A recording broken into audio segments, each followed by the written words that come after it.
প্রবাসী স্বামীর টাকা দিয়ে স্ত্রীর নামে জমি ক্রয় করে অতঃপর স্বামীকে ডিভোর্স দিয়ে বিভিন্ন মিথ্যা মামলা দিয়ে হয়রানি করার অভিযোগ উঠেছে রুবিনা আক্তার নামে এক গৃহবধূর ওপর। এমন একটি দৃশ্য দেখে অবাক স্থানীয় জনতা।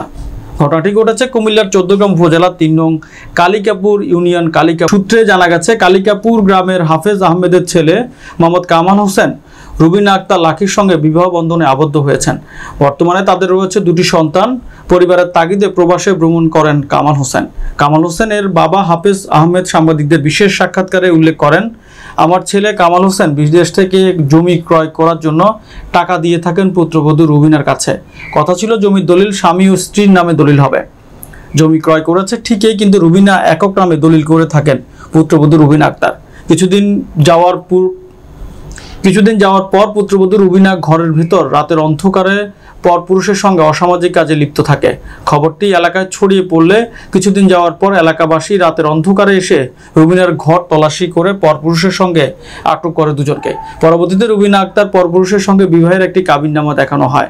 অবশেষে প্রথম স্বামী কামাল হোসেনকে ডিভোর্স দিয়ে কামাল হোসেনের টাকা দিয়ে ক্রয় করা সম্পত্তি বাড়ি সহ দাবি করে বিভিন্ন মিথ্যা মামলা দিয়ে প্রবাসী কামাল হোসেন সহ পরিবারকে হয়রানি করে যাচ্ছে। এ বিষয়ে হাফেজ আহমেদ বাদী হয়ে রুবিনা আক্তার সহ দুজনকে আসামি করে ১৪গ্রাম থানায় একটি অভিযোগ দায়ের করেন। অন্যদিকে প্রবাসী কামাল হোসেন একটি ভিডিও বার্তায় আমাদেরকে জানান, প্রবাস থেকে অনেক কষ্ট করে টাকা উপার্জন করে বিশ্বাস করে টাকা দিয়ে দুজনের নামে জমি দলিল করার জন্য, কিন্তু সে এককভাবে তার নামে দলিল করে আমাকে ডিভোর্স দিয়ে আমার বাড়িতে পরপুরুষ নিয়ে থাকার জন্য আমার পরিবারের বিরুদ্ধে মিথ্যা মামলা দিয়ে হয়রানি করার চেষ্টা চালিয়ে যাচ্ছে। তাই আমি একজন প্রবাসী হয়ে প্রশাসনের কাছে অনুরোধ জানাই, এসব নারীদেরকে আইনের আওতায় এনে বিচারের দাবি জানাই। অন্য মেয়েরা যেন ওর মতো অসামাজিক কাজে না লিপ্ত হতে পারে। আমার বড় ছেলে সৌদি প্রবাসে থাকে দীর্ঘদিন, ওইখান থেকে টাকা পয়সা পাঠাইয়া আমার ছেলে জায়গা কিনছি, আর ছেলে যে বিল্ডিং করছে সেই 2 ঘন্টা আমি নিজে দিয়েছি ছেলেকে, সেটার কাগজ আমার কাছে আছে। বিল্ডিংটা আমার জায়গাতে।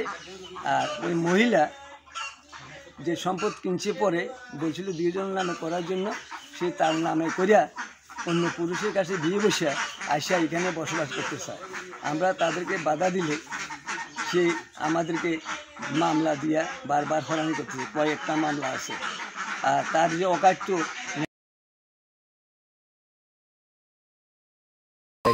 আইনের কাছে আমি সুস্থ বিচার চাই। আমি আমার দালাই ভাই কইলা করি গেল, আর এ বউ আইসে ধরে আমি কত শান্তি হয়ে গেল। সমাধি চিনে না, সমাধি মানে না। সমাধি রে আমার বউকে আমি বললাম যে জায়গা আমাদের দুজন নামে কওলা করবা, তোমার নামে আর আমার নামে। আমার নাম আর তোমার নাম দিয়ে জায়গা কওলা করবা, রেজিস্ট্রি করবা। বলো ঠিক আছে। এখন রেজিস্ট্রি করতে গিয়া সে ওর নামে একা রেজিস্ট্রি করছে, আমার নাম দেয় নাই। আমি যখন জিজ্ঞাসা করলাম, আমাকে বলছে হ্যাঁ 2 জনের নামে রেজিস্ট্রি হয়েছে। তো আমি আর জিজ্ঞাসা করি না, বিশ্বাসের উপর আমি আর কোনো কিছু তাকে জিজ্ঞাসা করি নাই।